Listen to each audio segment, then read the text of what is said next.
right, buckle up, because we are diving headfirst into some seriously fascinating data today. We're talking about the 2022 Brazilian census, but hold on, because we're focusing on something pretty unique, how they went about collecting data on indigenous populations. It's a really interesting look, actually, at how data collection methods have to change and adapt depending on the cultural and geographical situation. It's true. We're not just talking about crunching numbers in a spreadsheet here. This is about understanding the lives, the demographics of communities that are so deeply connected to their land. And we're doing our deep dive, by the way, with this report, CD 2022 Indigenous Alfabetizacao.pdf.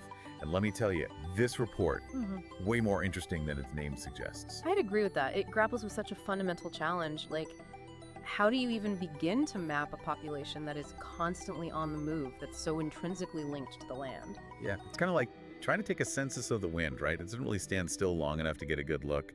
So break it down for us. What were some of the big hurdles, the obstacles they faced when it came to just mapping these communities? Well, think about it.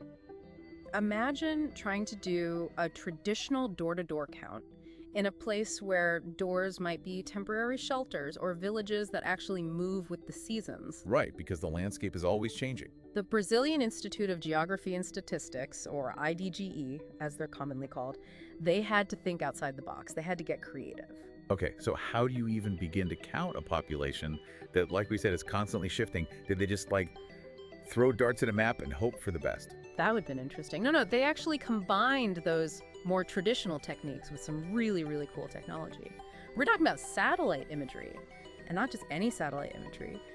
They partnered with a company called Planet, and they wove that together with what's called GIS, Geographic Information Systems. So picture this. They're using images taken from space to actually understand how people are moving and settling on the ground. Wait a second, so they're tracking movement through the rainforest from space. That's like next level data collection. It is pretty incredible. But okay, I'm also thinking rainforest is dense, right? How are they getting an accurate enough picture, even from space, to make sense of this data? That's a great question. And for some communities, like the Yanomami, it actually involved using helicopters to reach these places called clareiras, which are basically clearings deep within the rainforest. And these clearings offered literally a window into how the population was distributed. Wow, talk about going above and beyond for some accurate data. But this makes me wonder about something else. What about indigenous populations who, they live outside of those traditionally recognized territories? Are they just left out of the picture? You've hit on a really critical shift in the census. For the first time, they acknowledged that relying solely on those formal boundaries excludes a lot, like a significant portion of the indigenous population. So they had to create a new category altogether to capture that. So instead of just looking at designated areas, they're saying, hold on, indigenous populations exist in a much more fluid, interconnected way. Yes. And it's about recognizing that sometimes the lines on a map don't accurately reflect lived experiences, especially for indigenous communities whose connections to the land extend far beyond those boundaries. It makes you realize that home and community can mean totally different things to different people. And it's not always as simple as just having a fixed address on a map. Can you imagine, listener, trying to accurately count a population that defines itself by its relationship with the land rather than some arbitrary line that somebody drew on a map? The census really had to rethink the whole game. Exactly. And this shift, going from those fixed locations to acknowledging these more dispersed populations, it leads us to another really critical aspect of the census, the evolution of how they capture indigenous identity itself. It's not just about where you live, but who you identify as. Okay, so they're recognizing that location is fluid, but how do you capture something as personal and as layered as indigenous identity in a census? I mean, that just seems, really difficult. It's a huge question, and honestly, for a long time, the census they got it wrong. Yeah. They used these really broad racial categories that completely miss the incredible diversity of all of the different indigenous cultures and ancestries that you have in Brazil. So how did they course correct on that? Did they bring in a whole team of anthropologists to kind of help them navigate that? Well, in a way, yeah. The report actually shows this really cool visual, almost like a timeline of how the census questions on indigenous identity, how they've changed over time. Okay. So, the early ones, it's just these super basic categories, white, black, yellow, brown. But then as you move along the timeline, the questions, they start to get a bit more nuanced, right? They start asking about specific ethnicities, languages spoken. It's a much more, I guess, detailed picture. Oh, so it's like they went from, like, those old school black and white photos to like full-on HD color. Exactly. They're getting so much more detail, so much more nuance. Yes. And then we get to the 2022 question, and it's a complete 180 from those early categories. Like, it just straight up asks, ¿se considera indígena? Which means, Do you consider yourself indigenous? wow. So it becomes all about self-identification, right? Like, they're really putting the power back in the hands of the individual. Yes, it really is this huge acknowledgement that indigenous identity, it's not something you can just tick off on a form, It's fluid, it changes, it's personal, and it's deeply tied to community and culture. Right, so all of those things. And what's really important here is that the IBGE, they didn't just decide this on their own. They actually collaborated really closely with indigenous groups. Oh, that's good. So they went straight to the source and they said, how should we be asking this? What makes sense for your communities? Exactly. They worked with organizations like APIB, that's the Articulation of Indigenous Peoples of Brazil, and FUNAI, the National Indian Foundation, to get the wording right, make sure that it was respectful, made sense, because it had to be about self-determination. It's like they finally realized it's not just about extracting data. It's about building trust, recognizing like the agency of the communities they're working with. It makes a huge difference. Did they share any other examples of how they went the extra mile to be as inclusive as possible in their approach? Yeah, actually. They even used videos, and not just in Portuguese, but also in Spanish and Warao, which is an indigenous language mostly spoken in Venezuela, to reach indigenous refugees who had come to Brazil seeking asylum. Wow. Okay, so they're really thinking about language barriers, cultural sensitivities, all of the things that might prevent someone from feeling truly seen and heard. It really is important. That's a really powerful example of how data collection, it can be a tool for inclusion, not just a way to put people into these neat little boxes, these categories. And it highlights how important this cultural sensitivity is when you're approaching data collection, that understanding. But it's not just about counting heads, right? This data actually gives us a really unique window into the real lives, the lived realities of all of these incredibly diverse indigenous communities. Okay, so we've talked about the how, the methods, the collaboration, but let's dig into the what. What is this data telling us about life, about indigenous life in Brazil? Like, what are some of the big takeaways that we can kind of glean from all of these numbers? One of the things that really jumps out is just the sheer diversity of experience across different indigenous communities. Like, even when you look at something like literacy rates, you see a huge range depending on the region, the specific community you're looking at. So it's not just a matter of saying, here's the overall literacy rate for indigenous populations. Yeah. It's about understanding all those nuances and all of the different historical and social factors that come into play. Exactly. And the data shows us that geographic isolation, access to education, even just the legacy of, past forced assimilation policies, all of these things have contributed to the disparities that we're seeing today. There's no one-size-fits-all indigenous experience in Brazil.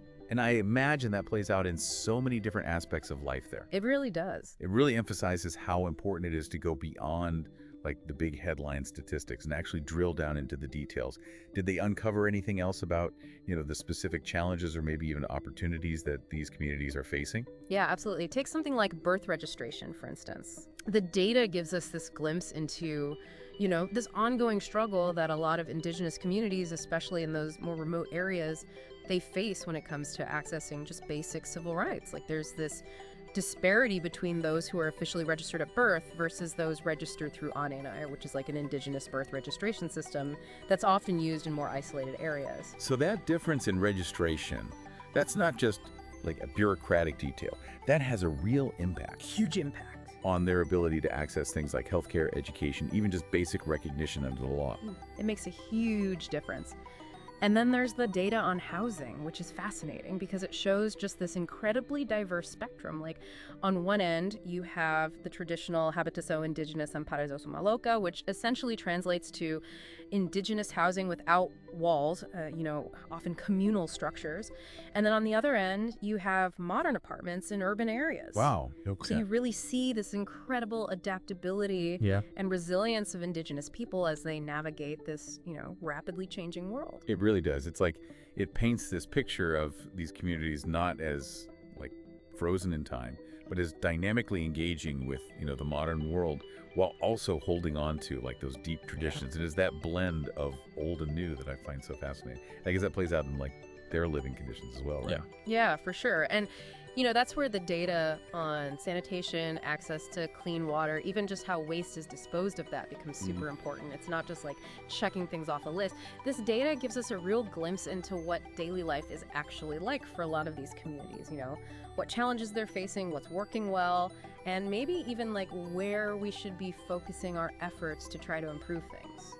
Yeah, so these numbers then become a way to highlight inequality, to say, hey, there are communities here that are lacking access to like really basic necessities, and that needs to change. Exactly. It gives weight to those arguments, it makes it harder to just ignore what's happening on the ground, and it pushes for a more, equitable approach to how resources are allocated, how infrastructure is developed. Okay, so we've talked about the what of the data, the insights into literacy, housing, living conditions, but now I'm curious about the so what.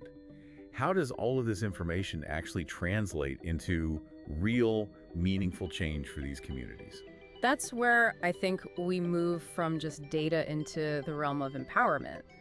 This data, it isn't just about understanding the demographics of indigenous populations. It's about being able to advocate for their rights, informing those policy decisions, and even, I think, challenging the existing narratives that are out there. You said challenging the existing narratives.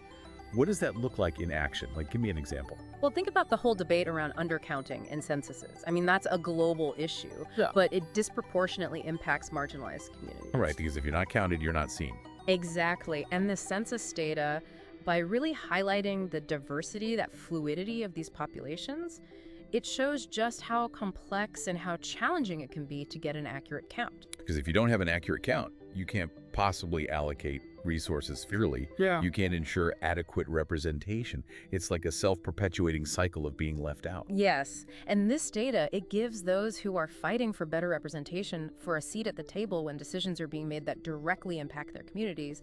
It gives them something to stand on, It's like they say, to be counted is to be seen, and to be seen is to have a voice. Yes. And this data becomes a way for those voices to be amplified, to challenge the status quo. 100%. And I think that's what makes this census so important. It's not just, this collection of facts and figures. It's a starting point. It's a tool for advocacy and hopefully a catalyst for some real positive change. It's like we've been saying this whole time. Data is never neutral. It's all about the stories we choose to tell with it, the actions we take based on what we uncover. It's about holding up a mirror to society and reflecting on both the progress we've made and the work that still needs to be done. Absolutely. And it makes you think, right?